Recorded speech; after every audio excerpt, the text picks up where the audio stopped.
तो आइए बच्चों, आज हम लोग बायोलॉजी में क्लास 5वां पढ़ेंगे। हम लोग क्लास 5 के अंतर्गत हम लोग देख पा रहे हैं, सबसे पहला प्रश्न है मूत्र के। यहाँ पर इसको श्रवण भी पढ़ सकते हैं और अश्रवण भी पढ़ सकते हैं, याद रखिएगा। यहाँ पर 100 में ये लगा हुआ है, ठीक है ना, रॉ लगा हुआ है, 100 में रॉ लगा हुआ है।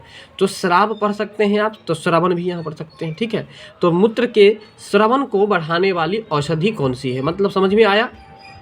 देखिए क्वेश्चन ये है कि यदि किसी व्यक्ति को सुनते होइएगा कि पेशाब में जो है ना, मतलब आपको जैसे वृद्धि हो जाता है, मतलब बार बार पेशाब होता है, या किसी को सुनेगा कि पेशाब रुक जाता है, ऐसा सुने होंगे।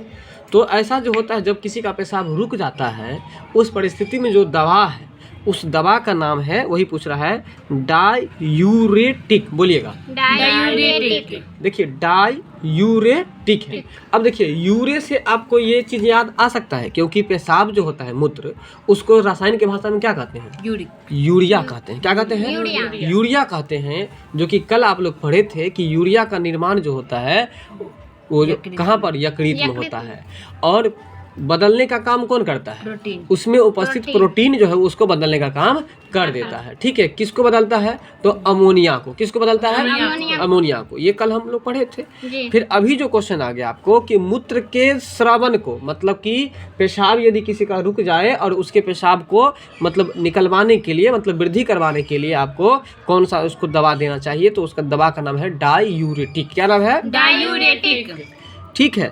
तो देखिए यूरे से आप याद रख सकते हैं आपको कि आपको यूरेटिक।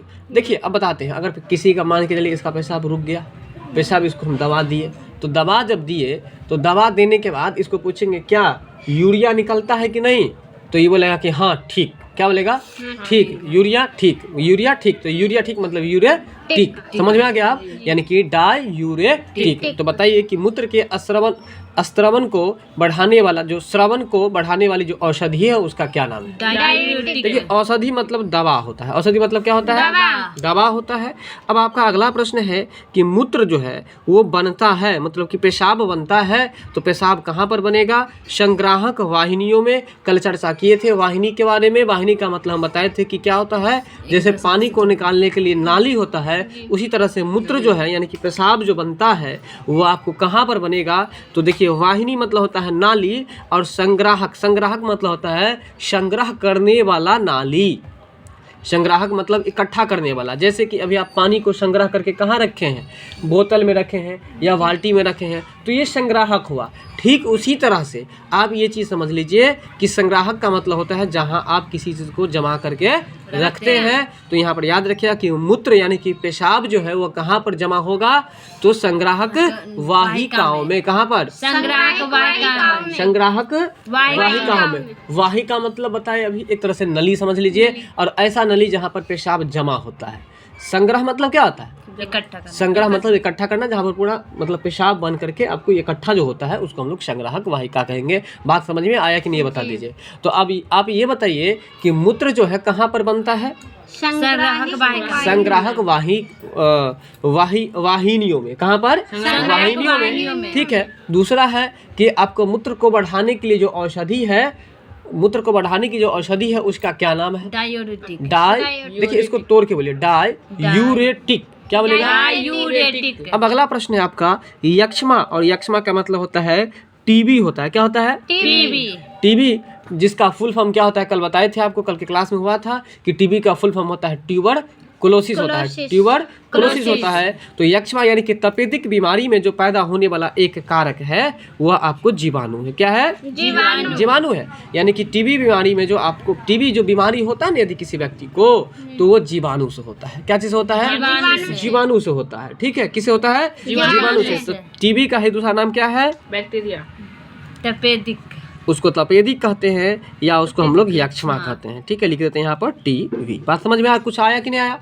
टीबी बीमारी पैदा करने वाला कारक क्या है, जीवाणु है। और उस जीवाणु के यदि हम बात करें तो बैसिलस जीवाणु होता है। कौन सा जीवाणु होता है, सॉरी, इसका आंसर बैसिलस नहीं होकर के कुछ और होगा, आप लोग कमेंट्स करके बताइएगा। ठीक है, तो बताइए कि अभी हम लोग टीबी बीमारी के बारे में 3 नाम उसका समझे, कौन कौन सा नाम है? यक्षमा, यक्षमा है, तपेदिक, तपेदिक है और इसका टीबी है। ऐसा सोच लीजिए किसी को अगर टीबी हो जाएगा ना तो तपत लगेगा उसका देह, तपत से तपेदिक। तो बताइए टीबी बीमारी का 3 नाम क्या सब है? यक्षमा, यक्षमा है, टीबी है और तपेदिक है। यक्षमा है, टीबी है और तपेदिक। ये चीज समझ में आ गया। टीबी का फुल फॉर्म क्या होता है? ट्यूबरकुलोसिस। बोलिए, ट्यूबरकुलोसिस, ट्यूबरकुलोसिस होता है। अब आगे चलिए कि टीबी बीमारी होने का कारण क्या है? जीवाणु की विषाणु क्या है? जीवाणु। ठीक है, तो याद रखिएगा जीवाणु को अंग्रेजी में हम लोग क्या कहते हैं बताइए? जीवाणु को अंग्रेजी में हम लोग बैक्टीरिया कहते हैं। क्या बोलते हैं? बैक्टीरिया बोलते हैं। क्या बोलते हैं? बैक्टीरिया बोलते हैं। क्या बोलते हैं? बैक्टीरिया बोलते हैं। तो याद रखिएगा आप लोग कि टीबी बीमारी जो पैदा करने वाले कारक है वो कौन कौन से कारक हैं? तो बैक्टीरिया है। ठीक है, तो अब आगे चलिए। मानव में कुल रक्त मतलब क्या होता है? खून होता है। ठीक है, तो कुल रक्त आयतन में प्लाज्मा का प्रतिशत लगभग कितना होता है? हम आपको बताए थे कि रक्त के कितने संघटक हैं? 4 है। कौन कौन से हैं? आरबीसी, डब्ल्यूबीसी, प्लेटलेट्स और प्लाज्मा। तो कहता है कि मानव का जो रक्त होता है उस खून में, उस रक्त में प्लाज्मा कितना प्रतिशत होता है? बात समझ में आया कि नहीं आया? तो देखिए, पौ से प्लाज्मा है और पौ से 55% है। याद रखिएगा मानव के कुल रक्त आयतन में, है ना, कुल रक्त आयतन को कट कर दीजिए, हल्का हो जाएगा। मानव के कुल रक्त में, है कि नहीं, प्लाज्मा का प्रतिशत लगभग कितना होता है? 55% है। पौ से प्लाज्मा है, पौ से 55% है। अगला जो प्रश्न आपका है, अब उस पर चलते हैं हम लोग। लिखा है काष्ठीय आरोही लताओं को कहते हैं। अब इस प्रश्न को आपको याद रखना पड़ेगा कि काष्ठीय आरोही लताओं को क्या कहते हैं? तो देखिए, काष्ठीय से ही मिल रहा है कटहलता। बोलिए, इसको जरा रटिए आप लोग, 2-4 बार फटाफट से इसको पढ़िए। ठीक है, तो आइए अब लिखा है शैक। क्या लिखा हुआ है? सैक। सैक का मतलब होता है लाइकेन। शैक का मतलब क्या होता है? लाइकेन। और सैक जो है वो क्या है? आपसे पूछेगा कि सैक क्या है, तो आप बोलेगा यह एक सहजीवी है। सैक देखिए, 100 से सैक, 100 से सहजीवी। तो सैक क्या है? एक सहजीवी। सैक क्या है? सहजीवी है। अच्छा, सैक का ही दूसरा नाम जो है उसका नाम है लाइकेन। क्या नाम है? लाइकेन क्या है? देखिए, अब इसको भी याद रख सकते हैं आप। लाइकेन लिखा हुआ है। लाई जो आप बनाते हैं तो आप अकेले बनाते हैं? लाई नहीं बनाते हैं ना, आप किसी का साथ लेते हैं ना। तो साथ को संस्कृत में क्या कहते हैं? सह कहते हैं। क्या कहते हैं? सह कहते हैं, है ना। जैसे कि देख लीजिए यहाँ पर लाइकेन है, तो लाई बनाइएगा तो सह चाहिए आपको, मतलब कि साथ चाहिए, इसलिए लाइकेन क्या है? तो एक सहजीवी है। फास्टली बोलिए, लाइकेन एक सहजीवी है। और फास्टली बोलिए, लाइकेन एक सहजीवी है। बात समझ में आ गया? इसलिए फास्टली बोलिए आप। लाइकेन का दूसरा नाम क्या है बताइए हिंदी में? लाइकेन का दूसरा नाम है शैक। क्या नाम है? शैक। क्या नाम है? शैक। तो शैक क्या है? एक सहजीवी है। आगे चलिए, अब अगला प्रश्न है कि शहद। शहद मतलब होता है अंग्रेजी में जिसको हम लोग हनी कहते हैं या मधु कहते हैं। क्या कहते हैं? हनी। हनी कहते हैं उसको। क्या कहते हैं? देखिए, HONEY। हनी मतलब होता है शहद। हनी मतलब क्या होता है? तो पता है शहद में क्या पाया जाता है? शहद में मुख्य रूप से जो पाया जाता है वो पाया जाता है आपको फ्रुक्टोज। बोलिए, फ्रुक्टोज। ये फ्रुक्टोज लिखा है, फ्रक्टोज होता है, तो आप लोग फ्रक्टोज पढ़िएगा, फ्रुक्टोज नहीं होता है, गलत लिख दिया है। बोलिए, शहद में क्या पाया जाएगा? फ्रक्टोज। देखिए, शहद मतलब ऐसा सोच लीजिए, मेरी तरफ जरा देखिए, आई कांटेक्ट बनाइए। शहद का मतलब होता है ये मधु, और मधु मक्खी जो आपको रस चूसता है वो किसका रस चूसता है? फूल का रस चूसता है। किसका रस चूसता है? फूल का। तो उसी पर आप सेट कर लीजिए कि फूल का रस चूसेगा, इसलिए फसे फ्रक्टोज। बात समझ में आया? तो बताइए कि शहद में मुख्य रूप से क्या पाया जाता है? शहद में मुख्य रूप से क्या पाया जाता है? फ्रक्टोज पाया जाता है। बात कुछ समझ में आया? अब बताइए कि सैक क्या है? सैक क्या है? इस पर कम देखिए, मेरी तरफ देखिए। सैक क्या है? लाइकेन क्या है? बताइए, टीबी का 2 नाम बताइए। यक्षमा और तपेदिक है। चलिए, तो बताइए कि शहद मतलब क्या होता है? मधु होता है। अंग्रेजी में क्या कहते हैं उसको? हनी कहते हैं। तो हनी जो है, शहद जो है आपको, उसका मुख्य अवयव क्या है?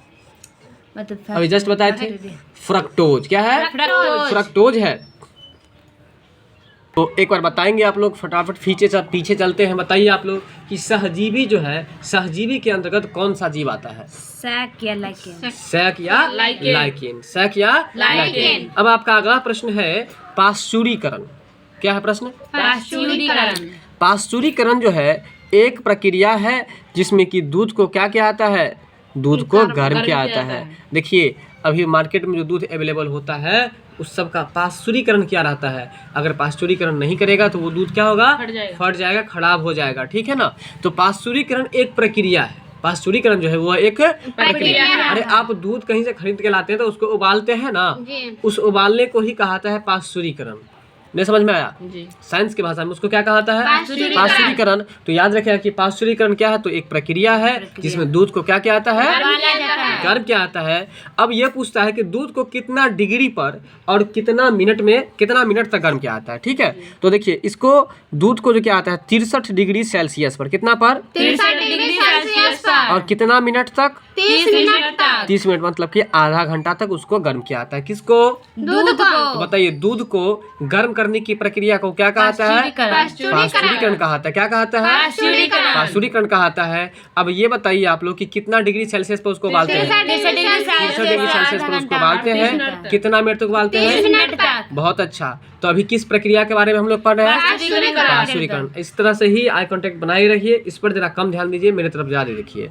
अब अगला प्रश्न है आपका छिली हुई सब्जी। मतलब समझ में आ गया होगा। जैसे बैगन, आप लोग ये बैगन को तो नहीं छीलते हैं, ये आलू को छीलते हैं। तो छिली हुई सब्जियों को अगर आप धो देते हैं तो कौन सा विटामिन निकल जाता है उसमें से? बताइए। तो विटामिन सी और विटामिन बी। इसीलिए आप लोग किसी भी सब्जी को बिना छिलका का ही खाने का प्रयास कीजिएगा, नहीं तो आप दो चीज को उसको आप खो देते हैं। क्या क्या चीज को? Vitamin C, vitamin B.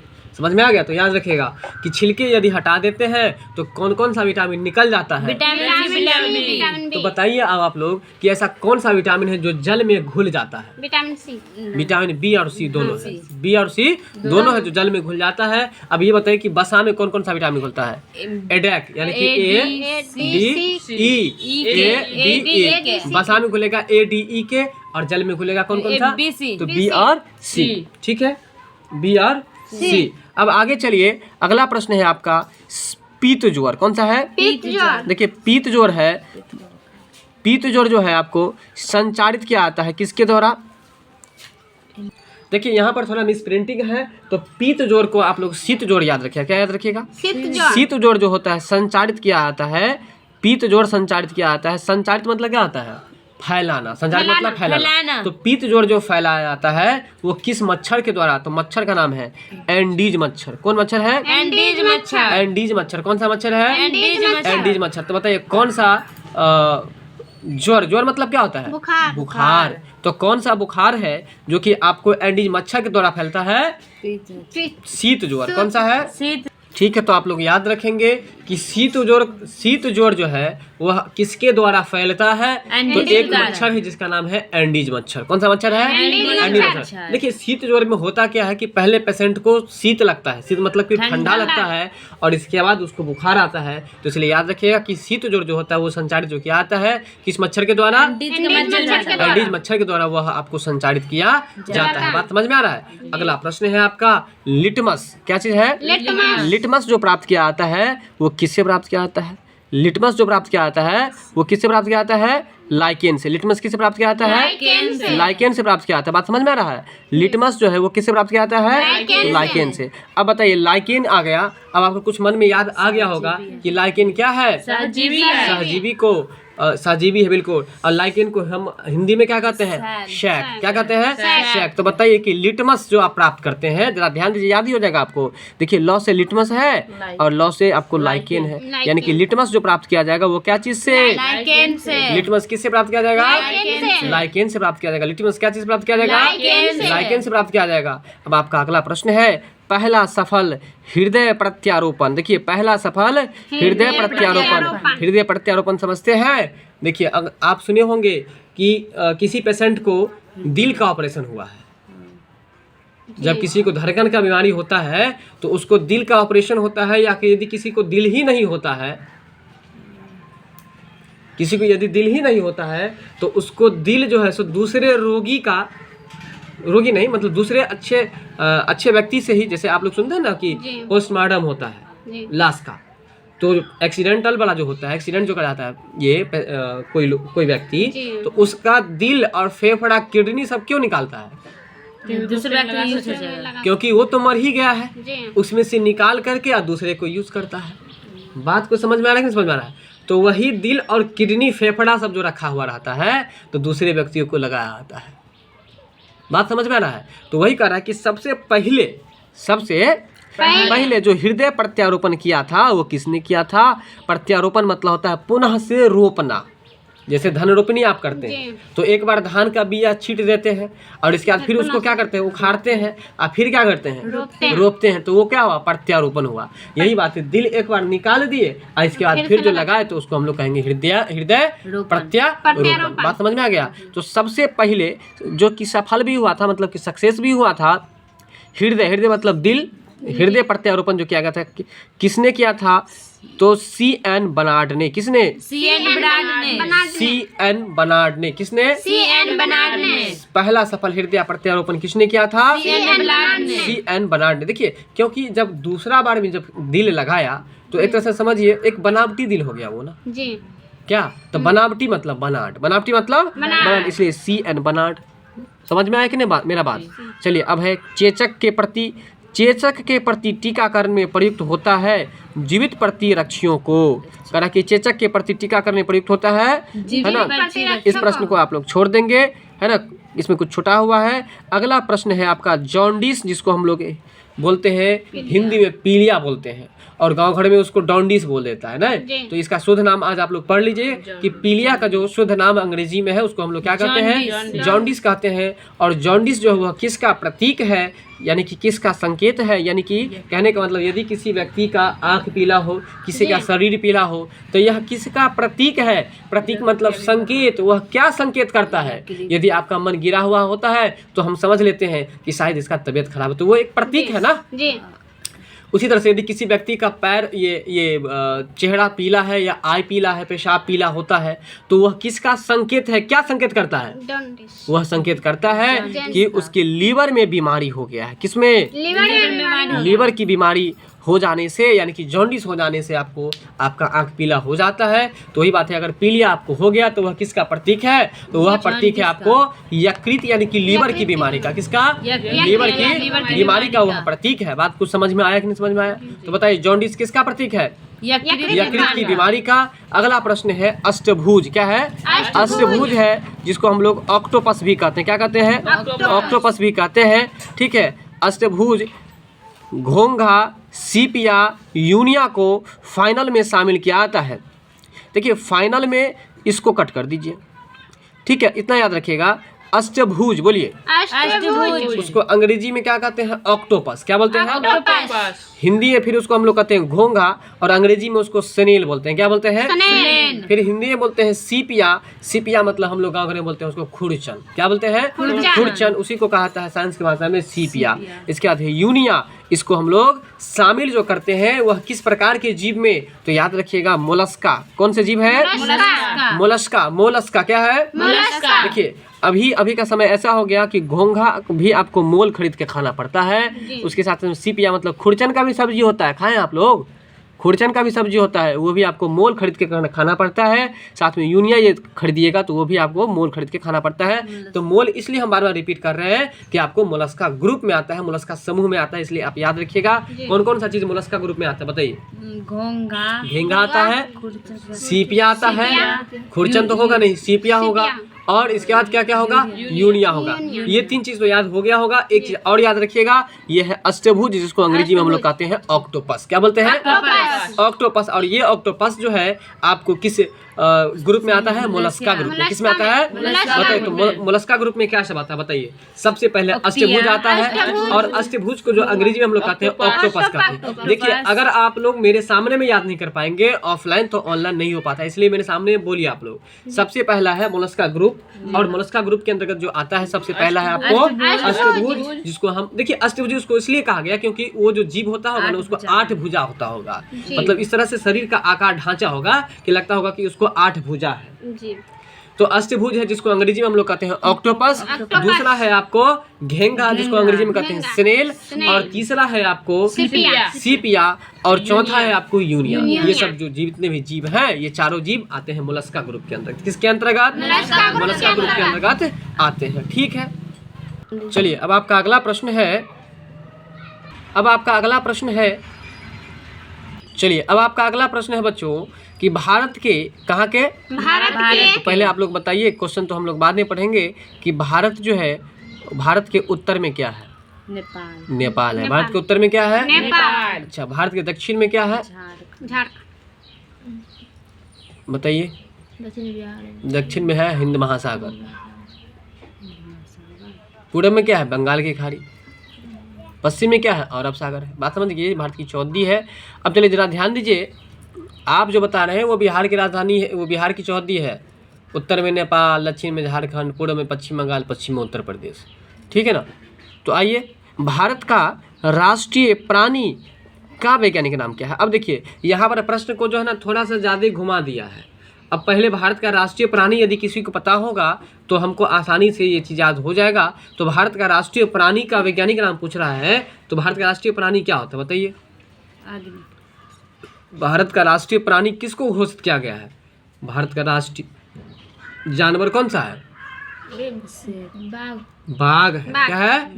बाघ है। तो यहाँ पर सीधा सीधा लिख देता ना कि बाघ का वैज्ञानिक नाम क्या है, तो वो नहीं लिखा है। वो बोला कि भारत के राष्ट्रीय प्राणी का वैज्ञानिक नाम क्या है। बात समझ में आ रहा है? तो इसलिए आप लोग यहाँ पर थोड़ा याद रखिएगा, ज़्यादा फंसिएगा मत। यानी कि किसका पैंथेरा टिग्रिस जो है वो किसका है? बाघ का आपको ये वैज्ञानिक नाम है। किसका नाम है? टाइगर से याद रख लीजिएगा कि पैंथेरा टिग्रिस जो है, टाइग्रिस जो है वो आपको बाघ का वैज्ञानिक नाम है। बात समझ में आया कुछ? यहाँ पर हम लिख देते हैं आप लोग को, बाघ याद रखिएगा। तो बताइए कि भारत का राष्ट्रीय प्राणी यानी कि जानवर कौन सा है? भारत का राष्ट्रीय जानवर और बाघ का वैज्ञानिक नाम पैंथेरा टाइग्रिस। फिर से बोलिए, पैंथेरा टाइग्रिस है। अगला प्रश्न है, प्राणियों के वैज्ञानिक नाम लिखने में जिस भाषा का प्रयोग होता है वह भाषा कौन सी है? यानी कि प्राणी सबका जो वैज्ञानिक नाम लिखा आता है, ये जो वैज्ञानिक नाम आप देख रहे हैं पैंथेरा टाइग्रिस, यह आपको किस भाषा में लिखा आता है? तो लैटिन भाषा में। किस भाषा में? लैटिन भाषा में। यानी कि बताइए मनुष्य का वैज्ञानिक नाम क्या है? बताइए आप लोग। मनुष्य का वैज्ञानिक नाम है, आज बताए थे ना, क्या है? देखो मनुष्य सब होम में रहता है ना, इसलिए होमो सैपियंस। क्या होगा? होमो सैपियंस होगा। ठीक है, चलिए तो बताइए, ये बता रहे थे आपको कि किसी भी प्राणी का, चाहे वह आदमी हो, जानवर हो, बाघ हो, कुछ भी हो, सांप हो, मेढक हो, सब जीव का वैज्ञानिक नाम है। और सभी जीवों का जो वैज्ञानिक नाम लिखा जाता है वह किस भाषा में लिखा जाता है? लैटिन भाषा में। इसको हटाइए, किस भाषा में? लैटिन भाषा में आपको जो है सो लिखा आता है। ठीक, तो बताइए भारत का जो राष्ट्रीय प्राणी है वो क्या है? बाघ है। तो अब ये बताइए कि बाघ का वैज्ञानिक नाम क्या है? Panthera Tigris. बोलिए। चलिए बहुत अच्छा, पैंथेरा नहीं बोल करके आप पैंथेरा बोलिएगा। क्या बोलिएगा? पैंथेरा टाइग्रिस है। अच्छा बताइए कि प्राणी का जो वैज्ञानिक नाम लिखा आता है वो किस भाषा में लिखा आता है? बहुत अच्छा। अब चलिए चलते हैं अगले प्रश्न पर। आपका अगला प्रश्न है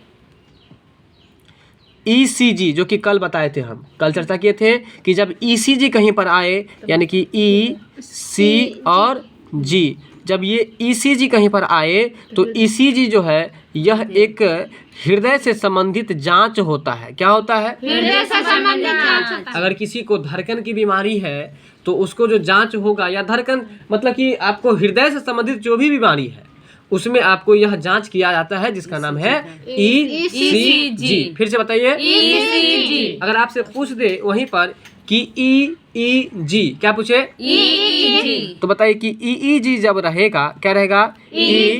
E और G जब रहेगा तो वह किससे संबंधित होगा? बताइए आप लोग। वो होगा मस्तिष्क से, जो कि कल हम चर्चा किए थे। बात समझ में आ रहा है? EEG। चलिए तो बताइए EEG अगर कहेगा EG, तो देखिए किसी भी काम को अगर आप इजी करना चाहते हैं तो क्या चीज़ से सोचेगा? मस्तिष्क से सोचेगा। तो इसलिए देखिए अब आप लोग फंसिएगा नहीं। जब EEG रहेगा तो EG कर देंगे मस्तिष्क से, और ECG रहेगा तो ECG में आपको हृदय से। ठीक है ना? ECG किससे संबंधित है? हृदय से संबंधित एक यह जांच है। क्या है? जांच है। अब बताइए कि एड्स बीमारी के जांच के लिए कौन सा टेस्ट किया जाता है? एड्स पर ही जुड़ा हुआ है, एलिसा। कौन सा टेस्ट है? एलिसा टेस्ट जो है वह आपको एड्स बीमारी के जांच के लिए किया जाता है। तो आप लोग ये चीज़ याद रखिएगा कि हम बताए थे कि जब इजी रहेगा तो हम लोग किसी काम को इजी कर देंगे, क्या चीज़ से? मस्तिष्क से। सीजी रहेगा, सीजी तो हृदय संबंधित है। बात समझ गए? तो एक प्रश्न बताइए कि सबसे पहला सफल परीक्षण जो हृदय में हुआ है वो किसने किया है? बताए थे, बनार्ड करके बताए थे नहीं आप लोगों को? ठीक है, तो कौन सा बनार्ड बताए थे आप लोग बताइए? CN Barnard. कौन था? बनार्ड था जो सबसे पहले सफल परीक्षण किया था। किसका? हृदय प्रत्यारोपण। किसका? हृदय प्रत्यारोपण। बात समझ में आ रहा है? तो समझ में आ गया होगा आप लोगों को। चलिए अगला प्रश्न है कनिका। कनिका का अंग्रेजी जो होता है वो होता है कॉपर्सल। क्या होता है? कॉपर्सल होता है। और कनिकाओं के बिना रक्त के तरल अंश, तरल मतलब क्या होता है बताएंगे आप लोग? रक्त तरल मतलब होता है लिक्विड, मतलब कि पानी वाला पदार्थ, पानी के जैसे, मतलब नहीं समझ में आया? तो उसको तरल पदार्थ कहेंगे। जैसे बताइए पेट्रोल तरल है, मिट्टी तेल ये सब है ना। चलिए तो कनिकाओं का अंग्रेजी क्या होता है ये भी याद रखिए, कॉपर्सल होता है। क्या होता है? कॉपर्सल के बिना रक्त के तरल अंश को कहते हैं। रक्त के तरल अंश, तरल मतलब होता है लिक्विड और अंश मतलब होता है भाग, यानी कि कॉपर्सल के बिना रक्त, जरा ध्यान दीजिए, कनिकाओं के बिना रक्त यदि है तो उस रक्त को क्या कहेंगे? उसको हम लोग कहेंगे प्लाज्मा कहेंगे। अब प्रश्न आप लोग नहीं समझे होंगे, हम बता रहे हैं आपको। देखिए अब यहाँ जो प्रश्न है आप लोग समझ लीजिएगा और देखिए याद भी हो जाएगा। मान के चलिए इस रूम में कोई भी इंसान नहीं रहे तो उसको क्या कहेंगे? मतलब खाली स्थान। जब कोई भी नहीं रहेगा यहाँ पर तो कहेंगे कि सूना, सूना है नहीं। तो वही बात है, जरा ध्यान दीजिए प्रश्न पर, वर्ड पर ध्यान दीजिए। लिखा है कि कनिकाओं के बिना, एक मिनट रुक जाइए,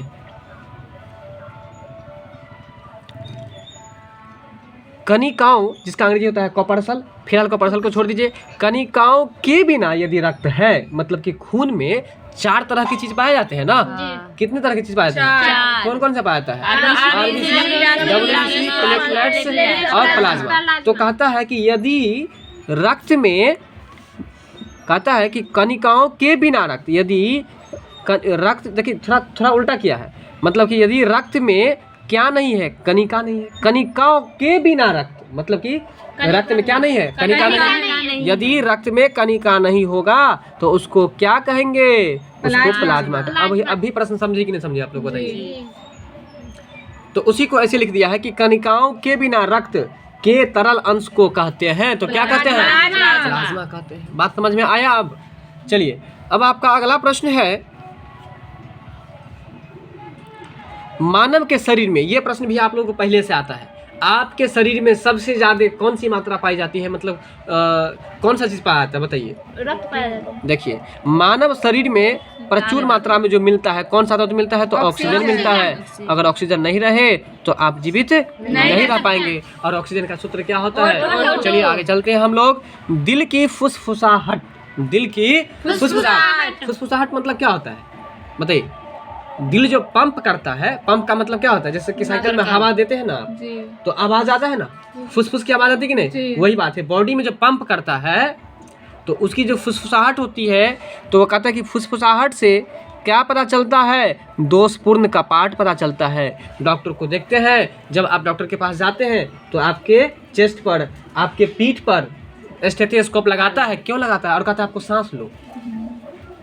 जैसे जैसे सांस लेगा तो दिल की फुसफुसाहट पता चलेगी और दिल की फुसफुसाहट से पता चल जाता है कि इसको कोई प्रॉब्लम है। तो वही बात है, जरा ध्यान दीजिएगा कि दिल की फुसफुसाहट यानी कि मरमर से पता चलता है। क्या पता चलता है? तो दोषपूर्ण, दोष मतलब खराबी, दोष मतलब खराबी, दोषपूर्ण कपाट यानी कि वाल्व का पता चलता है। बात समझ में आए? तो बताइए कि दिल की फुसफुसाहट से क्या पता चलता है? दोषपूर्ण कपाट। ठीक है, अगर आप जैसे हाथ से ही ऐसे रखिए ना और आप जो है सो खांसी कीजिए या फिर आप मतलब सांस खींचिए तो आपको यदि कफ है तो कैसा करता रहता है?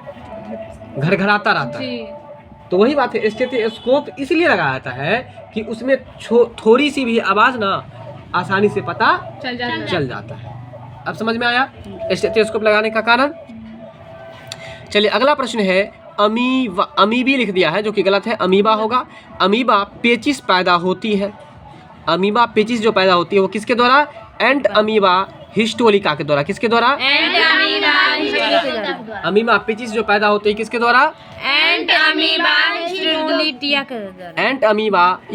अमीबा पेचिस जब पैदा होता है वो किसके द्वारा? एंट अमीबा हिस्टोलिका के द्वारा। एंट अमीबा हिस्टोलिका के द्वारा यह पेचिस पैदा होता है। बात समझ में आ रहा है? कौन सा पेचिस है? अमीबा पेचिस। और ये अमीबा पेचिस किसके द्वारा पैदा होता है? एंट अमीबा हिस्टोलिका के द्वारा यह पैदा होता है। चलिए, बात समझ में यहाँ तक आया कि नहीं आया? तो बताइए कि सब्जियाँ जल्दी खराब हो जाती है। सब्जियाँ क्या होती है? जल्दी खराब हो जाती है क्योंकि उसमें अधिक मात्रा में होती है, क्या होती है? जल होती है। सब्जी जो है तो जल्दी खराब इसलिए होता है क्योंकि इसमें अधिक मात्रा में जल होता है। जरा प्रश्न को समझिए, हम क्या बताते हैं आप लोगों को। देखिए, सब्जी जो आप खरीद करके लाते हैं वो सब्जी आप 1 से 2 दिन 3 दिन के बाद वो क्या होता है? खराब हो जाता है। मतलब कि खराब होता है, उसको क्या बोलते हैं आप लोग? सड़ जाता है। तो ऐसा क्यों होता है? पानी की मात्रा क्योंकि उस सब्जी में पानी की मात्रा अधिक होती है। अब समझ में आया प्रश्न? इसीलिए जब आप चूल्हा पर खाना बनाते रहते हैं तो उसमें से पानी निकलता है। ठीक है, तो देखिए सब्जियां जल्दी खराब हो जाती है क्योंकि उसमें अधिक मात्रा में होती है, क्या होती है भाई? जल। अगला प्रश्न है, प्रकाश ऑक्सीकरण प्रक्रिया की शुरू की जाती है। सबसे पहले एक यहाँ पर प्रश्न बन रहा है कि प्रकाश संश्लेषण जो है वो कौन सी प्रक्रिया है? ऑक्सीकरण प्रक्रिया है। कौन सी प्रक्रिया है? चलिए, अब है कि प्रकाश ऑक्सीकरण प्रक्रिया द्वारा शुरू की जाती है। प्रकाश तो कहने का मतलब प्रकाश ऑक्सीकरण की जो प्रक्रिया शुरू होती है वो किसके द्वारा? सही बात है, प्रकाश ऑक्सीकरण की प्रक्रिया किसके द्वारा शुरू होती है? प्रकाश के द्वारा। अगला प्रश्न है, ब्रायोफिल्म, बोलिए। ब्रायोफिल्म में काविक प्रवर्धन जो होता है वह आपको होता है पत्ती। ठीक है, इस प्रश्न को छोड़ दीजिए, इसमें कुछ अधूरा है। आगे चलते हैं हम लोग। शिशु का बताए थे ये प्रश्न, आते आते रास्ते में पूछे थे ये प्रश्न, बताए थे कि शिशु का लिंग जिसके गुणसूत्री योगदान पर निर्भर करता है। मतलब क्वेश्चन को अगर सीधा अर्थ में समझिए तो ऐसे समझिए, हम आपको कल ही बताए थे कि यदि महिलाओं को केवल लड़की पैदा हो रहा है, लड़का नहीं हो रहा था, इसके लिए दोषी कौन है? पिता है। तो पिता दोषी यानी कि लड़का दोषी है, क्योंकि लड़का में ही एक्स और वाई को दोनों गुणसूत्र पाया जाता है। तो यहाँ पर कहने का मतलब कि शिशु का लिंग निर्धारण, शिशु मतलब बच्चा, और बच्चे का जो लिंग का निर्धारण होता है कि यह लड़का है कि लड़की है, इसका निर्धारण किसके गुणसूत्र पर होता है? पिता के गुणसूत्र। उसी को ऐसे घुमा दिया कि इसमें योगदान किसका रहता है? प्रश्न समझे मेरा, आप नहीं समझ रहे? देखा है कि शिशु का लिंग जिसके गुणसूत्री योगदान पर निर्भर करता है वो कौन है?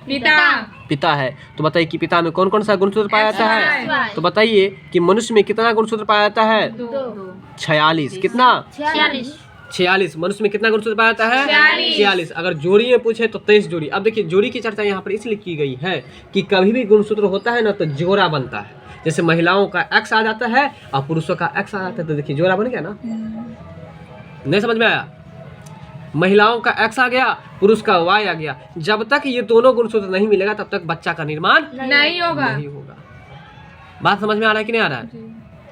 चलिए, तो शिशु का लिंग जिसके गुणसूत्री पर निर्भर करता है वो कौन है? पिताजी है। चलिए, मानव के जठर में प्रोटीन पाचन के लिए उत्तरदायी अनुकूलतम परिवेश है अम्लीय। कह रहा है कि मानव के जठर में, मानव के जठर में, जठर मतलब क्या आता है? जोर में। जठर मतलब क्या होता है? जोर समझते हैं ना? ये जो हुआ ये जोर हुआ, ये क्या हुआ? जोर। ये जो हुआ जोर हुआ। ठीक है, तो मानव के जठर में प्रोटीन पाचन के लिए जो उत्तरदायी अनुकूलतम परिवेश है वह अम्लीय है। इस प्रश्न को भी छोड़ दीजिए, इसमें कुछ मिस प्रिंटिंग है। चलते हैं आगे। अगला प्रश्न है शहद। बताइए शहद का अंग्रेजी बताए थे क्या होता है? हनी होता है। क्या होता है?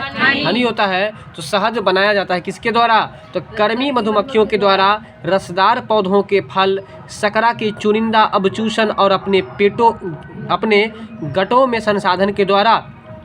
देखिए यहाँ लिखा है शहद बनाया जाता है, बस एक ही चीज़ याद रखिए आप लोग, ज़्यादा कुछ भी नहीं याद रखना है, इतना याद रखिए, कर्मी मधुमक्खी के द्वारा। कर्मी मधुमक्खी मतलब समझे? मतलब काम करने वाला, बाकी को छोड़ दीजिए आप लोग, उतना नहीं लेकर के चलना है। शहद बनाया जाता है किसके द्वारा? कर्मी मधुमक्खियों के द्वारा शहद बनाया जाता है। अब आपका अगला प्रश्न है, आमतौर पर, आमतौर मतलब अक्सर, सामान्य रूप से, आमतौर पर प्रयोग किया जाने वाला जो मसाला है वो लौंग जो है, लौंग वो कहाँ से प्राप्त होता है? उस कली से। अब इस प्रश्न को देखिए, इस प्रश्न में ठीक है, तो देखिए अब इस प्रश्न को ज़्यादा लंबा नहीं करना है, प्रश्न आपको बड़ी आसानी से याद हो जाएगा। आप मसाला में यूज़ करते हैं किसका? लौंग का, जिसको हम लोग संस्कृत में लवंग कहा जाता है। क्या कहता है? लवंग कहा जाता है। और उस लवंग का जो हम लोग यूज़ करते हैं, तो आप पौधे का कौन सा भाग यूज़ करते हैं? प्रश्न ये पूछ रहा है। अब एक बात बताते हैं आपको। अब देखिए इस प्रश्न को ज़रा देखिए, पूरा कॉन्सेप्ट आ जाएगा। यहाँ लौंग जो है, सबसे पहले तो याद रखिएगा कि हम लोग मसाला में यूज़ करते हैं, इसलिए मसाला है। उसमें प्रश्न पूछता क्या है एग्जाम में कि लौंग का आप कौन सा भाग खाते हैं या कौन सा भाग उपयोगी है। तो देखिए एक बात पूछते हैं आप लोगों से, ये जो अभी है ये, अब ज़रा इस प्रश्न को हम लोग देखते हैं। यहाँ पर आप देख पा रहे हैं कि ये यदि फूल है, ये क्या है? ये फूल है। अगर ये फूल है, इसका ये इससे पूर्व का भाग ये है मान के चलिए, तो ये अभी इसको हम लोग क्या कहेंगे? इसको कली कहेंगे ना। ये एक पुष्प का कली हुआ, इसलिए हम लोग इसको कली कहेंगे। तो याद रखेंगे कि लवंग यानी कि लौंग जो है, लौंग का कौन सा भाग खाते हैं आप? पुष्पकली। लवंग इसी तरह से होता है कि नहीं जी? जरा सोचिए, लवंग इसी तरह से होता है कि नहीं? Same to same. तो इसलिए इसको अभी हम लोग, जब फूल पूरा खिला हुआ नहीं रहेगा तो उसको हम लोग कली बोलेंगे। क्या बोलेंगे? कली। तो याद रखिए कि लौंग क्या है? लौंग क्या है वो पूछ रहे हैं हम। लौंग मसाला है। अब लौंग मसाला है तो बताइए कि लौंग का कौन सा भाग आप यूज करते हैं? ठीक है, अब आगे चलिए। कहीं कहीं पुष्प कली नहीं होकर के सीधे कली आंसर होगा, तो आप लोग कली मारिएगा। अगला प्रश्न है कि उत्तक संवर्धन का सही वर्णन है। उत्तक संवर्धन का सही वर्णन क्या है? तो उद्यान कृषि के फसलों का विकास और प्रसार। इसको आपको याद करना पड़ेगा, इसलिए रट करके इसको फटाफट से आप लोग याद कीजिए, जल्दी से रटिए। ठीक है, तो बताइए तो उद्यान का मतलब क्या होता है? उद्यान मतलब होता क्या है? बगीचा। उद्योग मतलब फैक्ट्री होता है ना। चलिए, तो उत्तक संवर्धन का सही वर्णन कौन करता है? उद्यान कृषि की फसलों का विकास और प्रसार। ठीक है, तो इसको याद रखिएगा आप लोग, ये प्रश्न याद रखने वाला है। चलते हैं हम लोग अगले प्रश्न पर। चलिए, अब आपका अगला प्रश्न है कि विटामिन ई जो है, विटामिन ई विशेष महत्वपूर्ण है किसके लिए? हम चर्चा किए थे कि विटामिन ई की कमी से महिलाएं क्या हो जाती है? बांझपन, नपुंसक, जिसको हम नपुंसक कह सकते हैं। बिल्कुल। तो कहने का मतलब यह है कि बांझपन जो हो जाती है, तो इसलिए याद रखिएगा कि विटामिन ई विशेषतः महत्वपूर्ण है किसके लिए? तो लिंग ग्रंथियों की समान क्रिया में। लिंग ग्रंथि की समान क्रिया में। ये याद रखिएगा कि विटामिन ई की चर्चा हो तो आप वहाँ लिंग वाला आंसर मारिएगा। बात समझ में आ गया ना? क्योंकि बांझपन की समस्या जो होगी तो लिंग से ही संबंधित होगा, तो लिंग ग्रंथि से संबंधित आप लोग मारिएगा। तो बताइए, कल बताए थे कि विटामिन ई का रासायनिक नाम क्या है? विटामिन ई का रासायनिक नाम टोकोफेरोल। क्या है? टोकोफेरोल है। अगला प्रश्न है कि टेटनस रोग जो हो जाता है, कहीं कहीं टेटनस, कहीं कहीं टिटनस लिखता है, तो टेटनस रोग जो होता है उसका कारण क्या है? तो याद कीजिए, कोलोस्ट्रीडियम। स्टेडियम नहीं, खेलने वाला स्टेडियम नहीं, कोलोस्ट्रीडियम। ठीक है, तो बताएंगे आप लोग कि टेटनस रोग का कारण क्या है? बताइए। कोलोस्ट्रीडियम। तो ये आपको टिटनस रोग का कारण है। अगर आपसे प्रश्न पूछ दे कि टिटनस किससे होता है, जीवाणु से कि विषाणु से, तो याद रखिएगा कि टिटनस जो होता है वो आपको जीवाणु से होता है। क्या चीज होता है? जीवाणु से होता है, याद रखिएगा। और उस जीवाणु का जो नाम है ना, उसका नाम है आपको कोलोस्ट्रीडियम। क्या है? कोलोस्ट्रीडियम। ठीक है, अगला प्रश्न है आपका कि किसी वृक्ष की अधिकतम हानि पहुंचाती है, मतलब किसी वृक्ष को अधिकतम मतलब क्या? अधिक से अधिक हानि जो पहुंचाती है, क्या पहुंचाती है? तो सभी पत्तियों का नाश करके। अगर आप किसी पेड़ के पत्ती को काट दीजिए तो इससे सबसे ज्यादा हानिकारक प्रभाव पड़ता है। किस पर पड़ता है? पेड़ पर। इसीलिए पेड़ पौधा के पत्ता को नहीं काटना चाहिए, नहीं तोड़ना चाहिए। बात समझ में आ रहा है? तो याद रखिएगा आप लोग कि किसी भी पेड़ को अधिकतम हानि जो पहुंचाता है वो कौन पहुंचाता है? पेड़ की पत्ती। बस ये समझ लीजिए कि सभी पत्ती को नाश करके, अगर आप पत्ती को नाश कर देंगे तो सबसे ज्यादा हानि पहुंचेगा। अगला प्रश्न है कि किसी कशेरुकु मतलब समझते हैं आप लोग? कशेरुकु मतलब होता है कि जैसे सांप को देखिएगा आप लोग, क्या होता है ना कि सांप पहले थोड़ा सा शरीर को पीछे से खींचता है फिर आगे बढ़ता है, ऐसे ऐसे। देखिएगा, बात समझ में आ रहा है? तो कहने का मतलब ये है, कशेरुक का मतलब जो होता है उसी को हम लोग कशेरुक कहते हैं, सरीसृप भी उसको बुलाता है। ठीक है, तो ऑक्सीजनित और बी ऑक्सीजनित रुधिर मिल जाते हैं। करा किस कशेरुक में ऑक्सीजनित और वी ऑक्सीजनित रुधिर मिल जाते हैं? तो उभयचर में। कहने का मतलब किस कशेरुक में ऑक्सीजनित और वी ऑक्सीजनित रुधिर मिल जाते हैं? तो उभयचर में। उभयचर में। और बताइए आप लोग पहले कि उभयचर का मतलब क्या होता है, बताइए। देखिए जैसे मेढक पानी में भी रहता है और वो जो है आपको जल में भी रहता है, यानी कि दोनों जगह रह सकता है। जैसे कछुआ भी है, तो इसलिए वो आपको उभयचर कहलाएगा। सांप दोनों जगह रहता है, उभयचर कहलाएगा। बात समझ में आ रहा है? तो बताएंगे आप लोग कि किस कशेरुक में ऑक्सीजनित और बी ऑक्सीजनित रुधिर मिल जाता है? उभयचर में। अगला प्रश्न है बेरी बेरी रोग। तो बताइए आप लोग कि बेरी बेरी रोग जो होता है वो किस विटामिन की कमी से? बहुत से बेरी बेरी, बहुत से विटामिन बी। दूसरा है कि बेरी बेरी रोग विटामिन बी की कमी से तो होता ही है, साथ में आपको यदि पूछ दे कि विटामिन बी का रासायनिक नाम क्या है तो क्या दीजिएगा जवाब? आप लोग बताइए। राइबोफ्लोविन। बोलिए। राइबोफ्लोविन। विटामिन बी का जो नाम है वो क्या नाम है? राइबोफ्लोविन। राइबोफ्लोविन है। इसके बाद अगला प्रश्न है खट्टे स्वाद के लिए, किसके लिए? खट्टे स्वाद के लिए कोशिकाएं जिह्वा के जिस भाग में होती है? तो पार्श्व भाग में। कहने का मतलब आप एक बड़ा कॉन्सेप्ट का बात आप लोगों को बता रहे हैं। आप कोई भी चीज़ जब खाते हैं तो आपको जो खट्टा लगता है, तो आप गौर करके देखिएगा कि खट्टा जो लगता है तो जीभ, जैसे आप जीभ खोलिए जरा, तो जीभ का देखिएगा कि इस पोर्शन पर ही आपको स्वाद का पता चलेगा। अगर आप इसे पीछे दे जाइएगा ना तो वहाँ पर स्वाद का पता नहीं। खट्टे के स्वाद का पता अगर करने की बात हो तो कहाँ पर, किस भाग में? तो पार्श्व भाग में। किस भाग में? पार्श्व मतलब हुआ आपको कि आपको ऊपरी भाग, बाहरी भाग में। बात समझ में आ रहा है? तो याद रखिएगा। वैसे भी आप कुछ खाते हैं तो कहाँ पर चखते हैं, आप ही बताइए। आगे में। ऐसा तो नहीं कि अंदर में हाथ डाल के चखते हैं। तो वो याद रखिएगा कि जीभ पर जो खट्टा लगता है वो खट्टा लगता है किस भाग में? पार्श्व भाग में। अगला प्रश्न आपका है, ठीक है, तो प्रश्न चल रहे थे हम लोग कि मानव हृदय में। चलिए अब आपका प्रश्न है कि मानव हृदय में, किसमें? अच्छा बताइए, तो हृदय को सामान्य भाषा में क्या कहा जाता है? नहीं पता आप लोगों को? दिल कहा था। क्या कहता है? दिल कहता है। तो हृदय में है ना, मानव के हृदय में कक्षा की संख्या कितनी है? बताइए। आप लोग 10वीं क्लास में पढ़े होंगे कि मानव के हृदय में कक्षा की संख्या 4 होती है। एक होता है बायां नीले, एक होता है दायां नीले, एक होता है बायां अलिंद और दूसरा होता है दायां अलिंद। यानी कि हृदय के कितने भाग? 4 कोष्ठक होते हैं, यानी कि 4 भाग होते हैं या चैम्बर होते हैं। तो याद रखिए कि मानव के हृदय में आपको कक्षा की संख्या कितनी होती है? 4 होती है। बात समझ में आ गया? अगला प्रश्न है कि जानवरों की एक जाति के द्वारा